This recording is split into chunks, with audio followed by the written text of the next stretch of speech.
Alors on est un prestataire de services de paiement et on facilite en fait les opérations de paiement et de change des entreprises. Si on est une entreprise et qu'on a besoin de payer un de ses fournisseurs, par exemple 300 000 $ à Hong Kong, si on nous utilise, normalement on sera moins cher et plus transparent qu'une banque traditionnelle. Quelques chiffres, c'est 25 millions d'euros qui ont été levés auprès de 3 fonds d'investissement, Serena, Briga et Xavier Niel. C'est plus de 2500 clients qui sont des clients entreprises, donc qui nous utilisent pour leurs opérations de paiement. Et ces opérations de paiement, elles représentent l'an passé plus de 2 milliards cette année en volume. Et cette année, ça va être probablement autour de 6 milliards qui vont transacter dans nos systèmes. Et c'est autour de 100 000 opérations de paiement aussi en 2018 et au moins le double en 2019.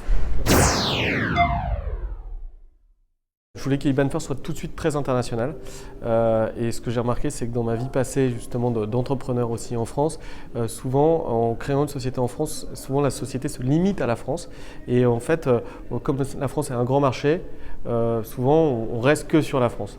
Et en fait je me disais, si on crée une société en Belgique, dès le départ, on aura cette ambition au moins européenne parce que la Belgique n'étant pas un marché suffisant pour nos ambitions, on sera obligé directement justement de couvrir aussi la France, la Hollande, l'Allemagne, l'Italie, etc. Et ce qu'on est en train de faire depuis une base bruxelloise. Sur le paiement, en tous les cas, on sent vraiment qu'il y a un savoir-faire, je pense, et des talents en Belgique. Il y a beaucoup de très belles entreprises autour du paiement qui ont été créées depuis longtemps en Belgique. Puis aussi, il y a des grandes sociétés qui ont des sièges européens en Belgique comme Swift, Euroclear. Et en fait, donc il y a un savoir-faire à ce niveau-là et qui est vrai, qui est bien et qui fait que c'est intéressant pour une société de s'installer à Bruxelles lorsqu'on a une fintech.